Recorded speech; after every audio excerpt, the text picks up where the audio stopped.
Estamos a pocas horas de que tome protesta el primer presidente condenado en una corte penal en Estados Unidos. Se trata de Donald Trump. ¿Qué llevó al electorado estadounidense a votar por él para un segundo periodo en la presidencia de ese país? ¿Qué implicaciones tendrá para la relación bilateral con México y también con el resto del mundo que actualmente está convulso entre guerras, conflictos armados y un genocidio que está ocurriendo actualmente en el Medio Oriente? Para platicar de esto y entender este fenómeno, le vamos a dar la bienvenida hoy al doctor Lorenzo Meyer, acá en Canal 22. No se lo pierdan.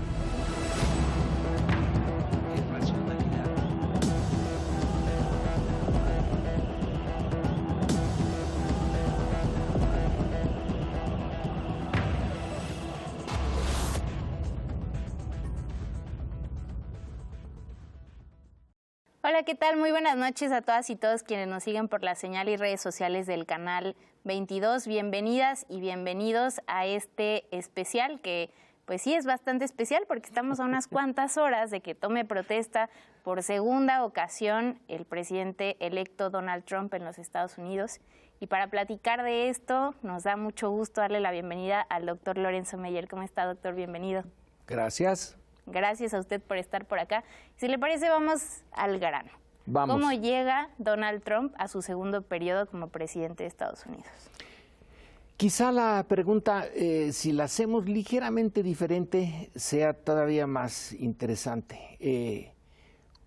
¿Por qué el electorado norteamericano, después de conocer al personaje durante 4 años, opta en esta ocasión por darle el mando político de la mayor potencia, todavía es la mayor potencia del mundo, a un personaje como Donald Trump?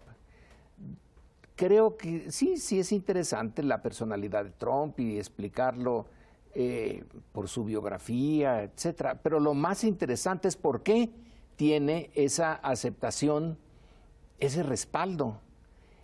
Y claro, un voto siempre es un número, pero detrás de ciertos números hay una enorme energía. Y los votantes que apoyaron a Trump, algunos lo hacen con una ganas y una energía que los demócratas no tuvieron en esta elección.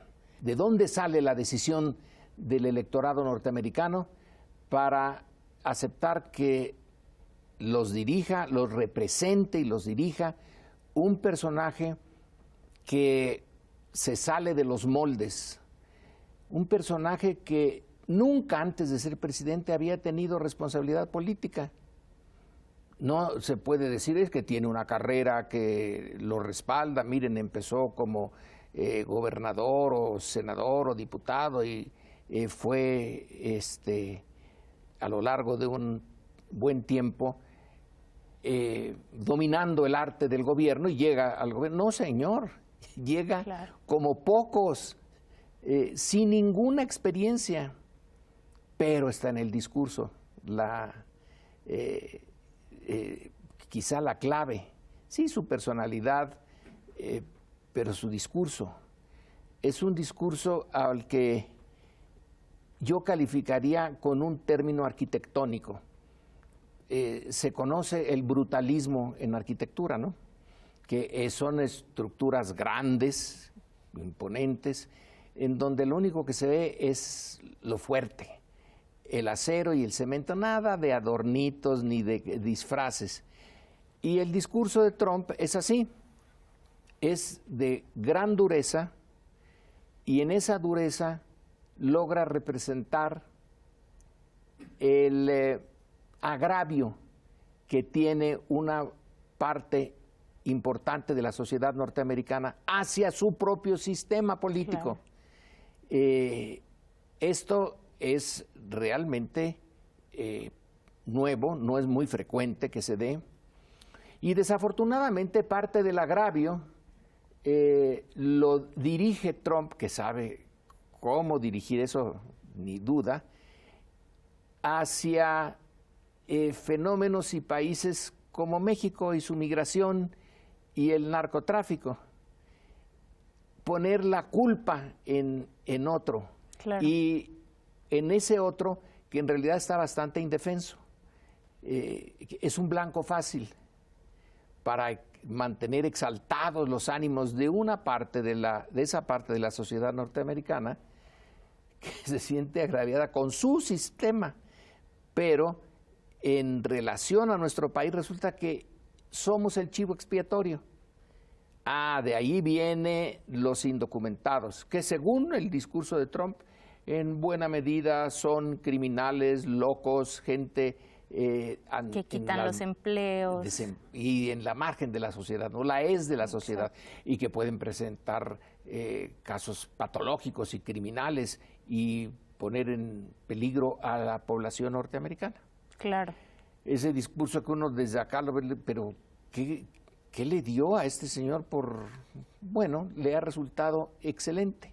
Exacto. Y en el caso de sus problemas de drogadicción, que vienen de atrás, de mucho tiempo atrás, y ahora con el fentanilo, es México al menos una de las fuentes de este envenenamiento de la sociedad norteamericana. Nos están envenenando. Por lo tanto, son nuestros enemigos, los narcotraficantes, pero de pasadita México en su conjunto, y hay que tratarlos como tal. Esto le ha dado un gran resultado, porque claro, ciertamente el tema de la migración está en la agenda de muchos norteamericanos.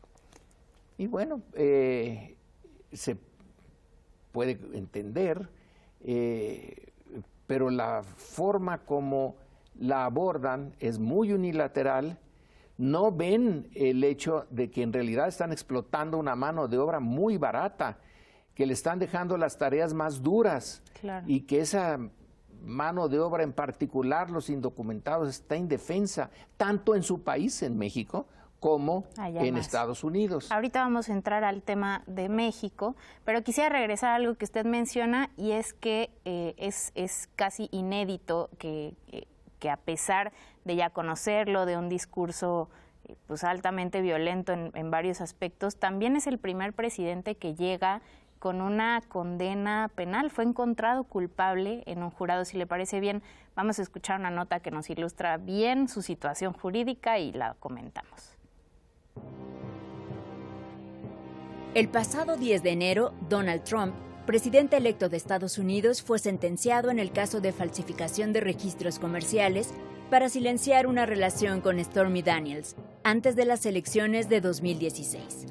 Aunque recibió libertad incondicional, convirtiéndose en el primer presidente en la historia de Estados Unidos de América, condenado en un juicio penal, no enfrentará prisión ni multas. Trump enfrentó 34 cargos por falsificar registros relacionados con un pago de $130,000 realizado por su exabogado, Michael Cohen, para silenciar a Daniels. A esto se sumaron 7 cargos adicionales por el manejo indebido de documentos clasificados tras su mandato. Además, enfrenta 4 cargos por interferencia en las elecciones de 2020, incluidas conspiración para obstruir actos oficiales y defraudar a Estados Unidos de América. La acusación señala que Trump y sus aliados presionaron a Mike Pence para bloquear la certificación de la victoria de Joe Biden y buscaron aprovechar el asalto al Capitolio. En Georgia, Trump y otros 18 acusados enfrentan 13 cargos por intentar anular los resultados de las elecciones de 2020. Este proceso, al ser estatal, impide que Trump pueda perdonarse si resulta culpable, y está considerado uno de los mayores desafíos legales para él. Lo que sucedió el 10 de enero de 2025, con la condena al presidente Donald Trump a libertad incondicional en el caso relacionado con la falsificación de registros comerciales para encubrir el pago secreto que realizó a la actriz de cine para adultos, Stormy Daniels, se traduce en que el ahora presidente electo de Estados Unidos de América evitará ir a la cárcel o la libertad condicional, a pesar de que un jurado lo condenó por 34 cargos de delitos graves, lo que también significa que Trump se convertirá en el primer presidente de Estados Unidos en recibir una condena penal. Esta serie de acusaciones marca un precedente sin igual en la historia política de Estados Unidos de América. Doctor, el primer presidente encontrado culpable en una corte penal. ¿Qué significa eso? Bueno, Estados Unidos nos presume al resto del mundo, y en particular a nosotros, a México, que ellos tienen un sistema legal como debe ser, que ahí las reglas son claras, se cumplen o se sufre una pena. No hay nada de que nos entendemos por debajo de la mesa, ni nada por el estilo. Bueno, pues aquí tenemos un caso en que el sistema penal norteamericano simplemente es derrotado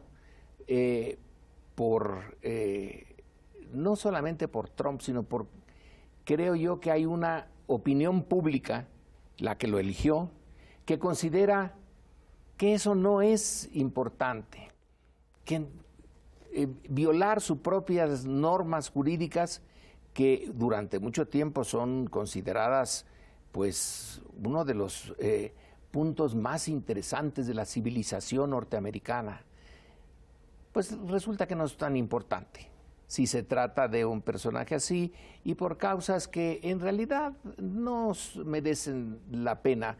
En fin, su relación con una dama y que le pagó, bueno.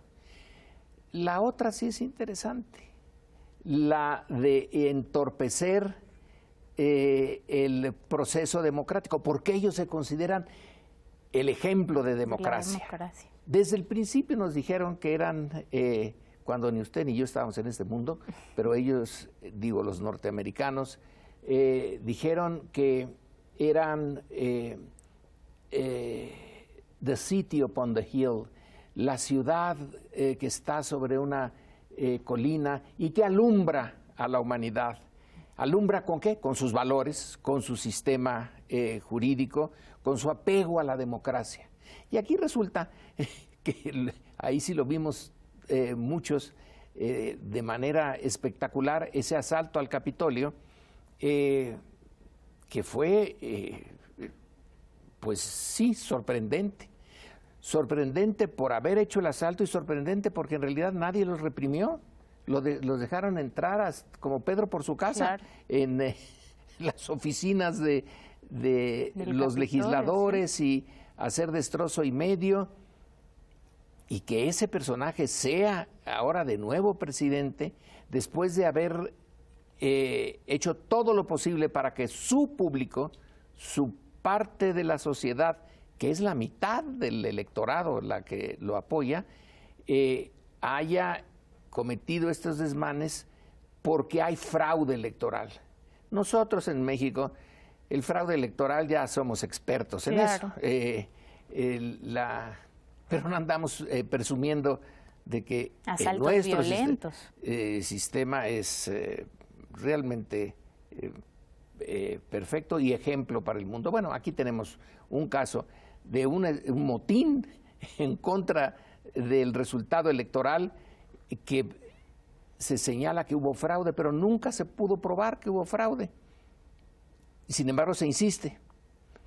Y en ese discurso que deslegitima el proceso electoral que le dio la victoria a Biden y que es parte de una tradición, se deslegitiman muchas cosas en esta área y no parece haberle importado a quienes lo apoyan. Claro. Por eso entender a Trump requiere entender a la sociedad norteamericana, a esa parte inconforme de la sociedad norteamericana, que está tan inconforme que ya duda de lo que por un tiempo se consideró el sistema político democrático ejemplar en el mundo. Y que está dispuesta a echar por la ventana todos sus valores y su sistema que usted menciona y que sí nos dice mucho de esa sociedad inconforme. Pero también me gustaría preguntarle antes del corte, no quiero que se me vaya esta pregunta, si nos da alguna pista para entender también este fenómeno, las personas con quienes llega Donald Trump a su segunda presidencia de Estados Unidos. Bueno, no me considero experto en la biografía de semejantes personas, pero lo relevante es que en la primera presidencia de Trump tuvo en su alrededor, en su círculo inmediato, a profesionales de la política que le pusieron freno. Por ejemplo, cuando sugirió usar al ejército en Washington, en las calles de Washington, para evitar que siguiera la protesta pública, la protesta de inconformes por problemas raciales, ¿no?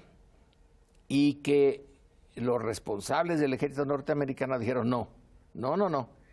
Eso sí, como decimos aquí en otras ocasiones, esa institución no se toca, el ejército no está para eso.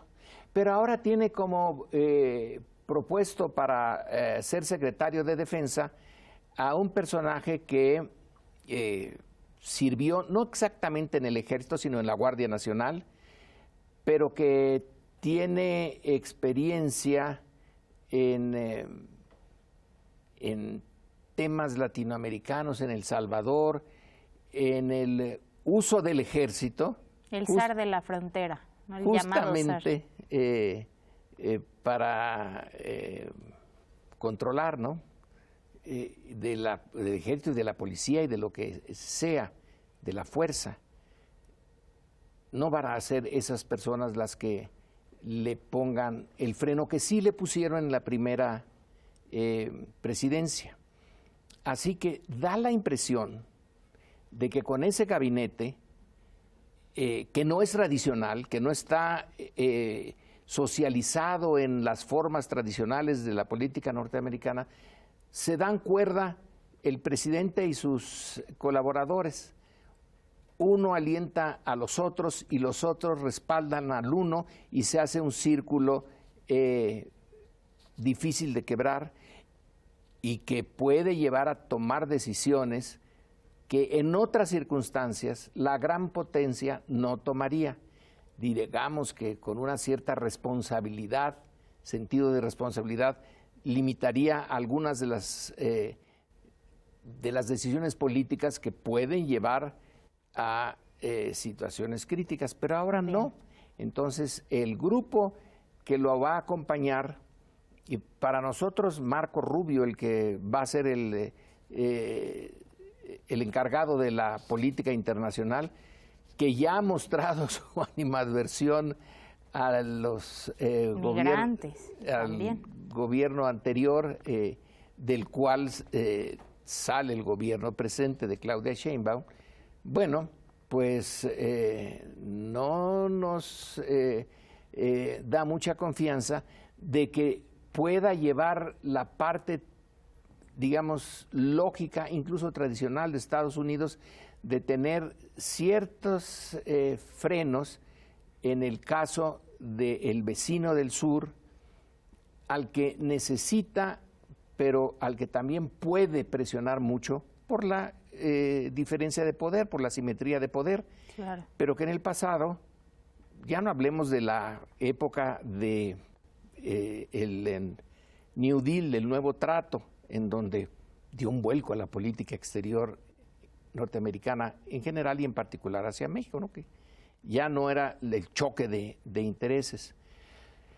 Pero ahora no sabemos cómo se va a comportar el Departamento de Estado y todas las agencias norteamericanas que entran en la formulación de la política hacia México, que son un montón. Sí, claro. Yo diría que casi todas las agencias norteamericanas tienen una parte que ver con México. Lo vamos a comentar precisamente en el siguiente bloque. Vamos a un corte muy breve. Quédense con nosotros, que estamos platicando con el doctor Lorenzo Meyer a unas horas de la toma de protesta de Donald Trump.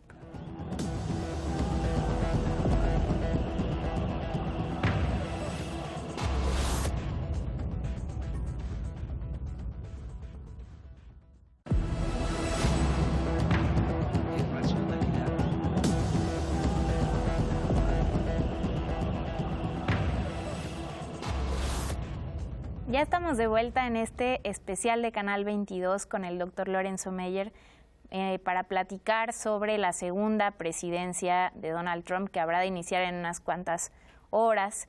Y estábamos platicando en el bloque anterior sobre haciendo un balance general de cómo llega y por qué, sobre todo, llega a esta segunda presidencia. Pero me gustaría preguntarle también algo que me parece curioso y que seguramente la gente que nos escucha tendrá esta misma duda.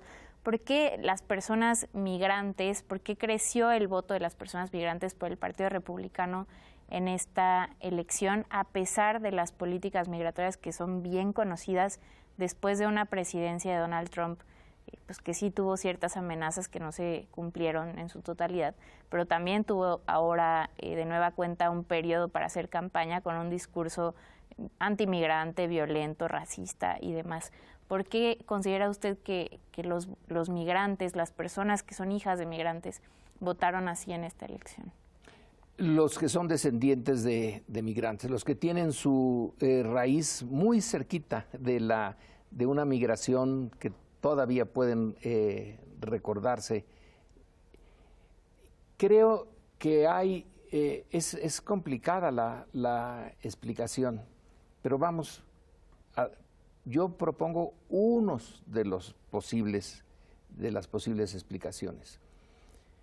Hay un trabajo de un profesor de la Universidad de Washington donde explica por qué ciertas capas sociales que no se han beneficiado mucho como las grandes fortunas en Estados Unidos, de todas maneras muestran más cercanía con la parte alta de la sociedad que con la parte baja.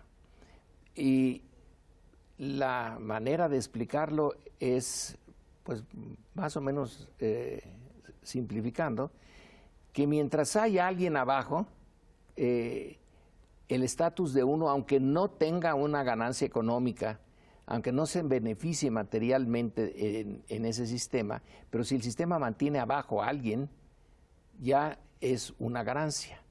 Entonces, si alguien ya tiene la sensación de que es American Citizen, que ya no hay el problema de los papeles y de la migración, etcétera, y otros vienen, esos no son aceptables, y en eso se identifica con las fobias y el elemento racista que hay en las partes altas. Hay alguien abajo de mí, entonces duro contra ellos. Mantenemos el Porque estatus. Es lo mismo con la parte racial. Mientras son blancos pobres y que están muy en las márgenes de la economía, pero mientras haya afroamericanos y descendientes de mexicanos o latinos o brown people, bueno, ellos son superiores. Claro. Aunque su forma de vida no lo indique. Esa es una manera de sentirse superiores a otros. También es el temor a que les quiten empleos, porque los migrantes están dispuestos a trabajar por salarios muy bajos y en trabajos difíciles. Entonces pueden ser una amenaza para el empleo de los que ya son ciudadanos y que tienen la posibilidad y van a exigir salarios más altos y prestaciones más claras. Entonces es una competencia desleal. Es el ejército de reserva, que son los migrantes indocumentados, que puede ser usado mucho, por ejemplo, en los trabajos agrícolas, en la industria de la construcción, para deprimir salarios de los que están ya legalmente en Estados Unidos, de los que nacieron allí, de los que ya tienen plenos derechos. Yo creo que esa es una de las explicaciones. Y insisto en la otra, en la de sentirse superiores. ¿Por qué en el siglo XIX hubo dentro de los blancos norteamericanos una actitud tan dura contra los irlandeses, que en términos raciales pues, no hay mayor diferencia, Claro. pero duro contra los irlandeses por su religión y porque eran los que estaban hasta abajo y acababan de llegar. Contra los griegos, por ejemplo, que ya después son, con el paso del tiempo, bien asimilados en el grueso de la sociedad norteamericana.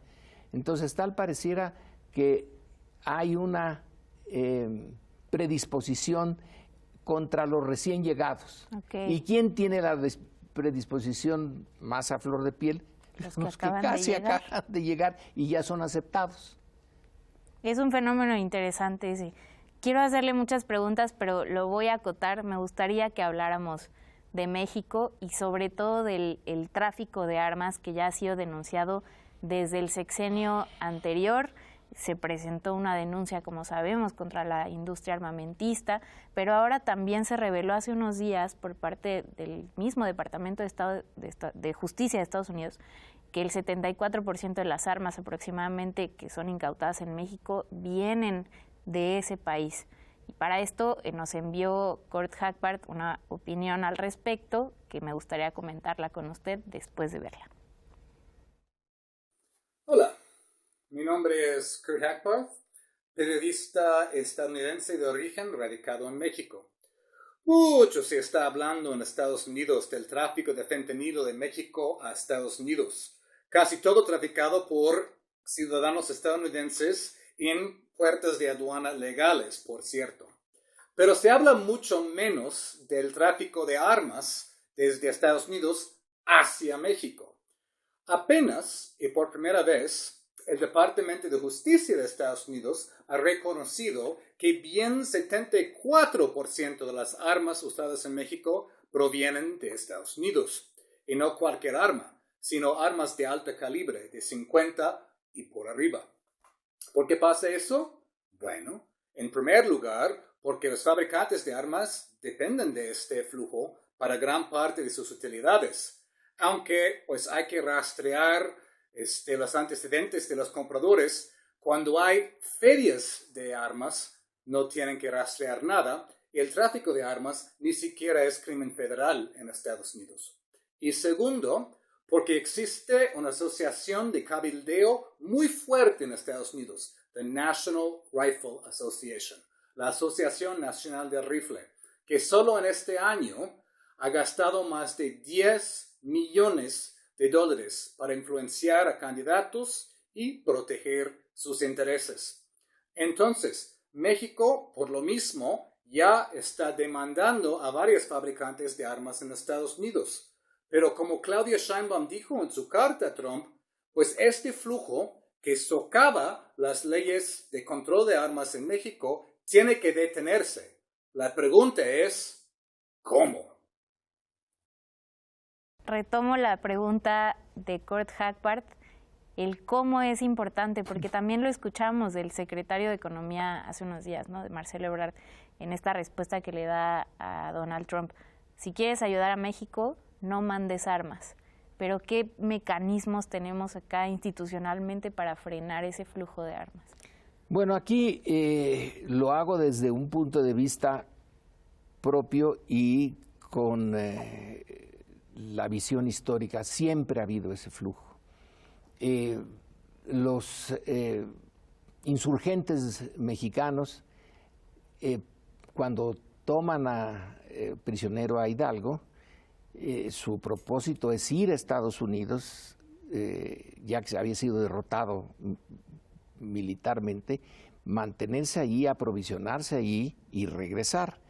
El siglo XIX es un siglo de compra de armas en Estados Unidos y en Europa, pero las fábricas norteamericanas se van haciendo cada vez más especializadas, más importantes, y el grueso de las armas que vienen a México en la Revolución Mexicana, por ejemplo.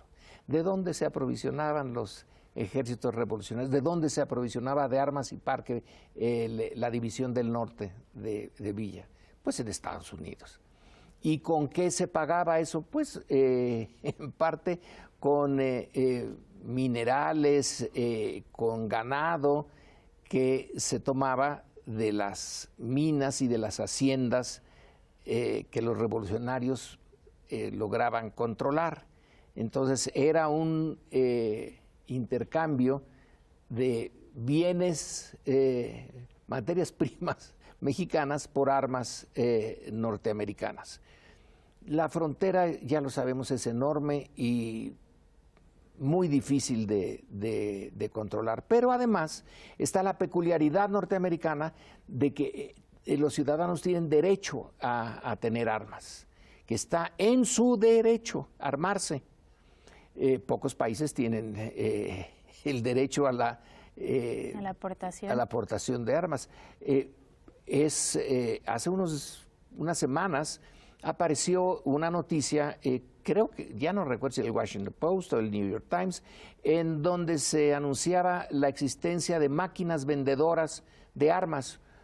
Uno llega, le pone el dinero y ¡zas! Como comprar un refresco. Sale el arma. Supongo que debe de haber algún tipo de, es decir, muéstreme su ID o algo por el estilo, un mínimo de control, pero donde se pueden comprar las armas en una máquina expendedora igual que si fuera de refrescos o de papitas.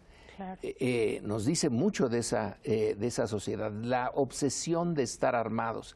En un tiempo puede ser que se entendiera, había que defenderse cuando ellos avanzan en la frontera del oeste norteamericano. Bueno, pues tenían que defenderse de las antiguas naciones indias que estaban oponiéndose a que sus tierras se las ocuparan.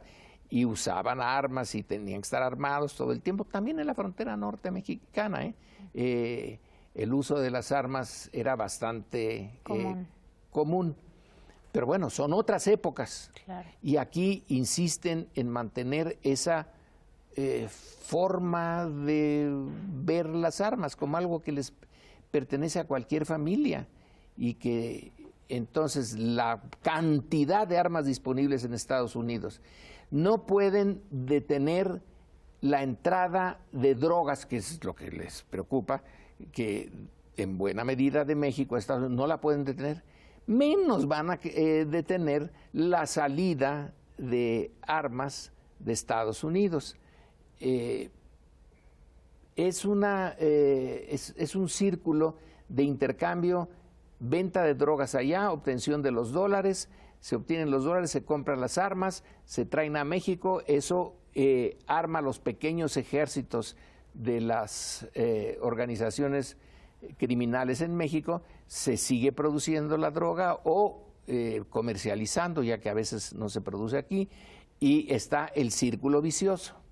Ahora, ¿esto agrega como alguna capa, por decirlo así, adicional de tensión a esta relación que nos espera con Estados Unidos, el tema de las armas y el fentanilo? Claro que es ahora un tema. Hay ciertas áreas de tensión en donde nos podemos defender más o menos bien, como son las tarifas, los aranceles, el Tratado de Libre Comercio, los términos de intercambio, etcétera. Cuando entramos en el tema de lo prohibido, que allá las armas no están prohibidas, aquí sí, y en las dos partes están prohibidas las drogas que la ley dice que deben de estar prohibidas, el alcohol no, pero claro, todo lo demás sí. ¿Quién las prohibió? ¿De dónde salió esa prohibición? ¿Por qué tenemos ese mercado?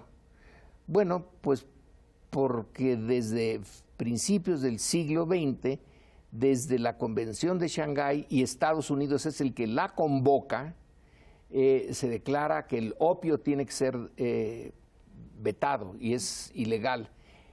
Ya luego llegaron hasta el alcohol y ahí se toparon con pared y ya dijeron, bueno, son ciertas drogas. Sí. Entonces, estamos metidos en prohibiciones y mercados que en realidad los regula Estados Unidos. Él es el principal comprador de drogas y es el principal productor de armas. Allá toman esos dos temas y los lanzan al lado mexicano. Ustedes no cuidan su frontera y pues, miren nada más qué golazos les pasan. Claro. Y ustedes son los productores de droga y miren nuestros pobres muchachos adictos, miren nada más cómo los tratan. Entonces ustedes son los responsables. de las dos, de los dos fenómenos.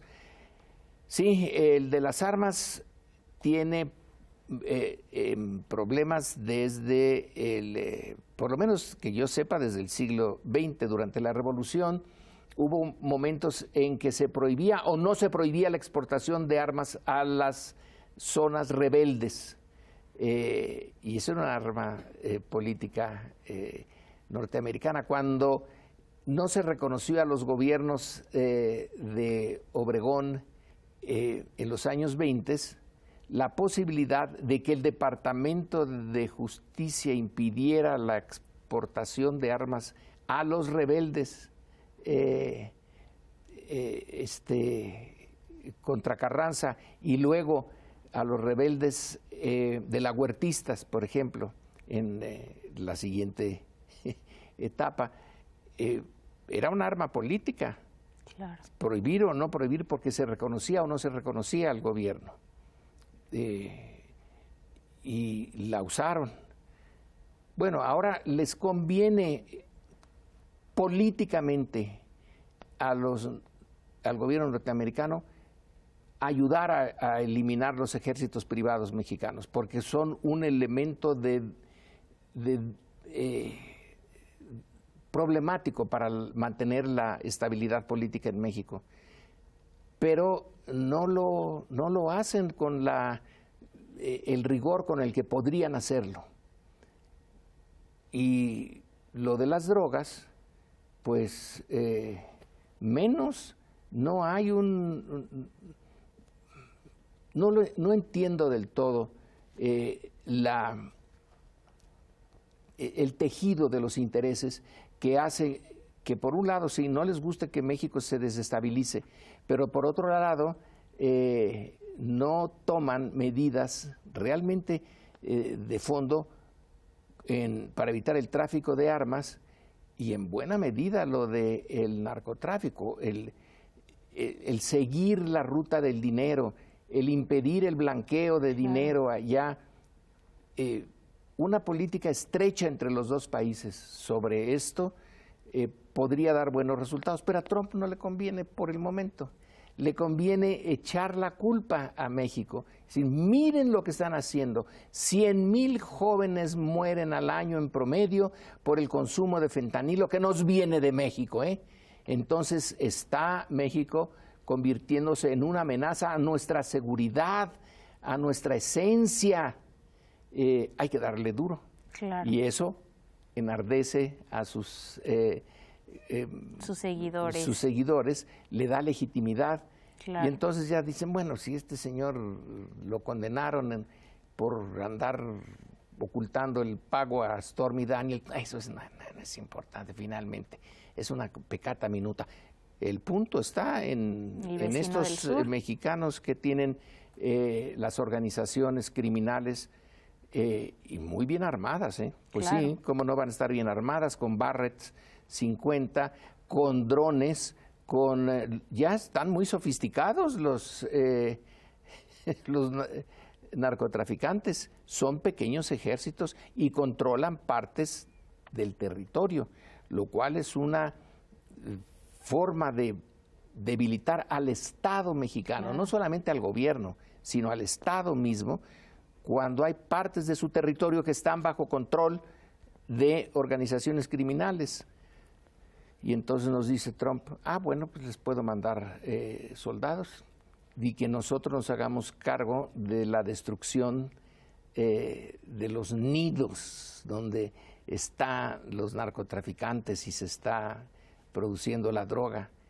Precisamente de este discurso expansionista también me gustaría que platicáramos. Vamos a ir a un corte rapidísimo. Quédense con nosotros, que está muy interesante esta conversación con el doctor Lorenzo Meyer. Ahora volvemos.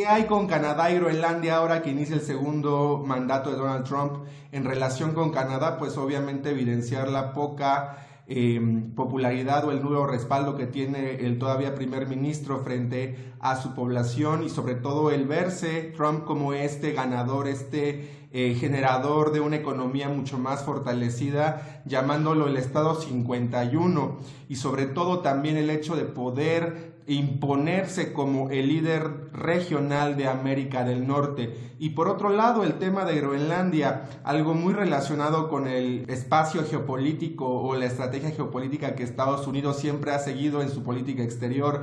Ahora que Donald Trump regresa al poder, lo que quiere es también extenderse territorialmente, dominar una gran parte, por supuesto, de lo que puede ser muy cercano a Rusia, y sobre todo también justificarse ante algún ataque eventual que él dice que puede generarse a través de este país. Y sobre todo también el poner en la agenda internacional el interés de generar un liderazgo impositivo, un liderazgo que tiene una visión aplastante frente a otros estados, aunque ponga en jaque también la relación con la Unión Europea, ya que se ha pronunciado tanto Alemania como Francia que van a estar protegiendo los intereses y la territorialidad de Groenlandia porque es parte de Dinamarca. Gracias por seguir con nosotras y nosotros en este especial de Canal 22. Estamos platicando con el doctor Lorenzo Meyer de lo que pasará en unas cuantas horas en el país vecino del norte.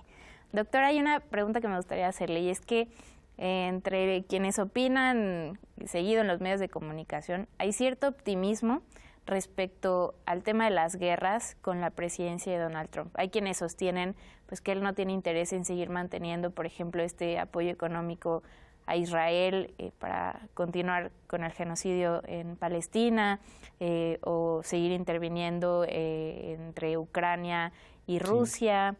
Pero también, por otro lado, vemos estas declaraciones sobre querer comprar Groenlandia, como si los pueblos se compraran, o cambiarle el nombre al Golfo de México. ¿Hay que creer estas amenazas? ¿Usted cómo lo lee? A veces como folclore propio del trumpismo, pero vamos a las partes no de Groenlandia y del Golfo, sino a las partes duras ahorita de el Medio Oriente, de Palestina y de Ucrania y Rusia. Ahí Trump no se ha mostrado particularmente entusiasta, pero sí dijo que si Hamás no devuelve a sus prisioneros a Israel, le va a caer el mundo encima. Hizo una amenaza muy directa a Hamás después de que ya ha destruido a los palestinos en su pequeño territorio.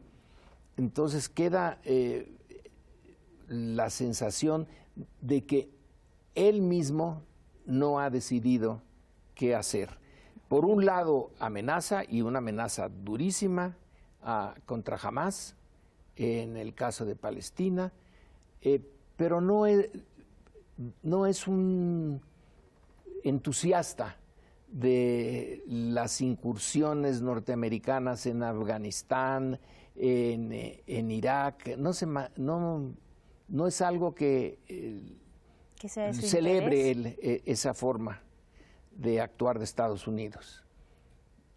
Entonces, estamos en una de las características de Trump, que es si uno lo ve desde el lado de Trump, es un genio, porque en la ambigüedad del fuerte frente a los débiles, los mantiene en tensión. Puedo hacer esto, pero puedo hacer lo contrario. A ver, convénzanme de que no haga yo esto. Es el negociador desde la fuerza. Claro. Bueno, puede que sí. ¿Qué tal si hago que destruyan todo lo que queda de Palestina si no regresan a los 30 y tantos prisioneros que todavía sabemos o creemos o suponemos que están vivos en manos de Hamás. No, bueno, pues ahí les va. Entonces toda mi fuerza, y tiene la capacidad de hacerlo. Claro. Entonces la negociación por la vía, por eso le llamo brutalismo a su política exterior, la política del brutalismo, o lo hacen así, pero a lo mejor no lo hago, ¿eh? Es impredecible, sí. La frontera, hombre, va a quedar, van a ver un muro que el muro de Berlín, va a ser, pero a lo mejor no lo hago. A ver, ¿qué responden ustedes a esto? ¿Les puedo poner unas tarifas arancelarias? Claro que eso le va a costar un aumento a los precios de muchos productos dentro de Estados Unidos, pero a lo mejor no lo hago. Pero ustedes tienen que portarse muy bien conmigo. Entonces esa técnica es una técnica muy primitiva, pero no que puede resultarle eficaz. No es esa la manera como Estados Unidos, como gran potencia, se relacionaba con México en los últimos años.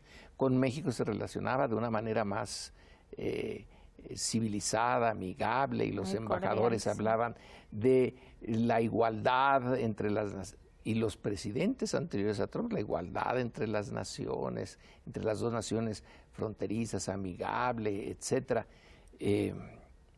Trump no sabemos cómo se vaya a comportar, y eso sí nos mantiene en tensión. Claro. No hay que vale más suponer que puede cumplir sus amenazas, y que si no las cumple, mejor.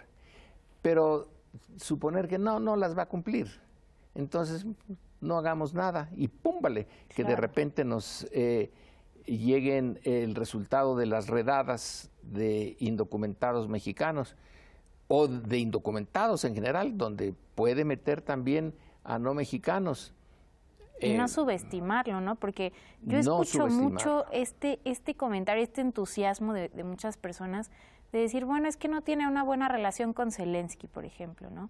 A pesar de que hace unos meses lo ovacionaron en el Congreso de Estados Unidos como si no fuera un genocida impune caminando por su país, ¿no? Entonces, ¿cómo leer sobre todo esa relación respecto a los conflictos armados que están sucediendo? Pues una manera de leer es tratar de entender cómo va a reaccionar su público. Okay. No si tiene razón, si hay una razón ética, moral, legal para actuar así en el caso palestino o en el caso de Ucrania, sino cómo puede responder su público a la decisión. La parte de ¿es legal o es moral o es ética? Eso tiene poca importancia. Su efectividad. ¿Es efectivo? Lo hacemos. ¿Y tendrá relación también con sus patrocinadores, con la gente que puso esos millones de dólares en su campaña? Esa es una... es que ahora el término de oligarquía sí viene re bien en Estados Unidos. El gobierno de los ricos, ¿no?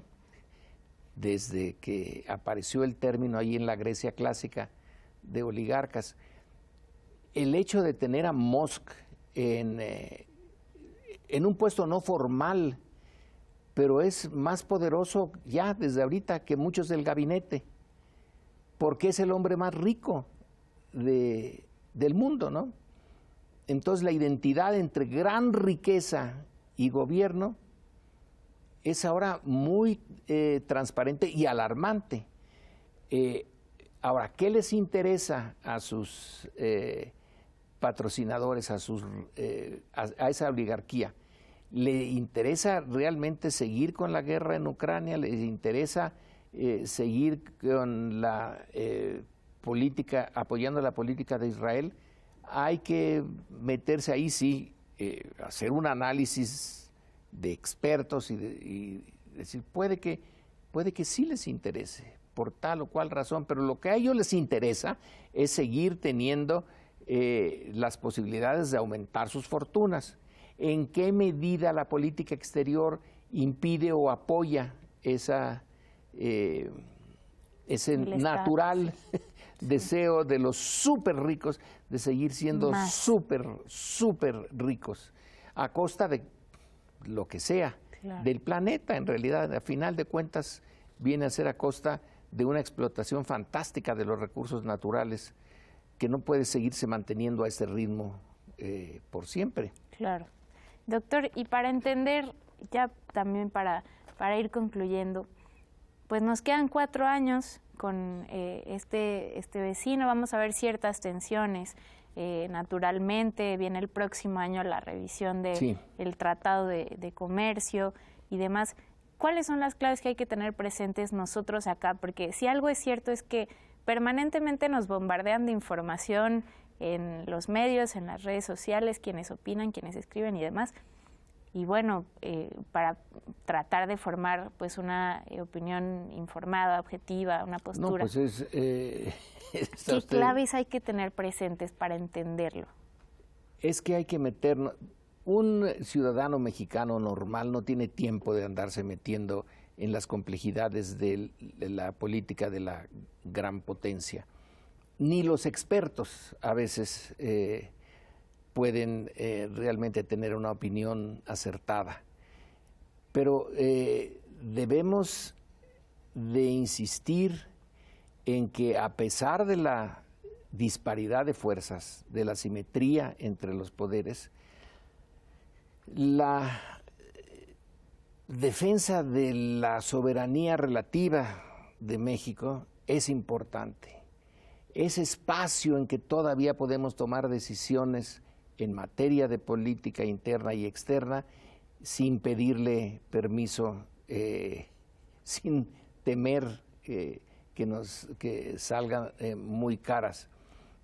Entonces, la defensa de esas áreas de soberanía relativa y, a mi juicio, una cosa muy simple, ¿por dónde puede atacar? ¿Dónde están los lados débiles de México en la relación con Estados Unidos?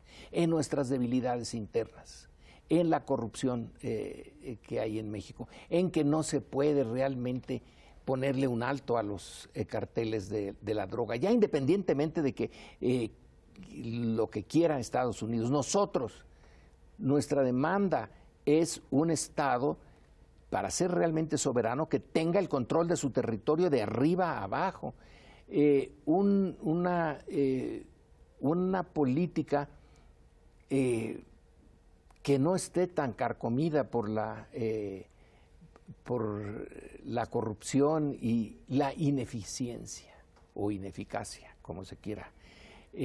Es arreglar nuestro mundo interno, y entonces podemos quizá decirle como Dinamarca: así que quiere usted Groenlandia, pero nosotros no se la vamos a dar.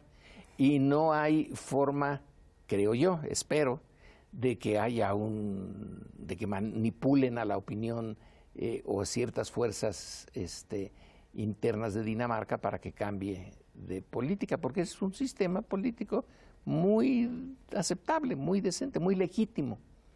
Entonces está en la legitimidad de nuestro propio sistema. Es la legitimidad que nosotros nos damos a nosotros para enfrentarnos al mundo. Y esa legitimidad requiere que le demos una guerra formidable a la corrupción y a la ineficacia en los instrumentos de gobierno. Y a la seguridad, sin duda.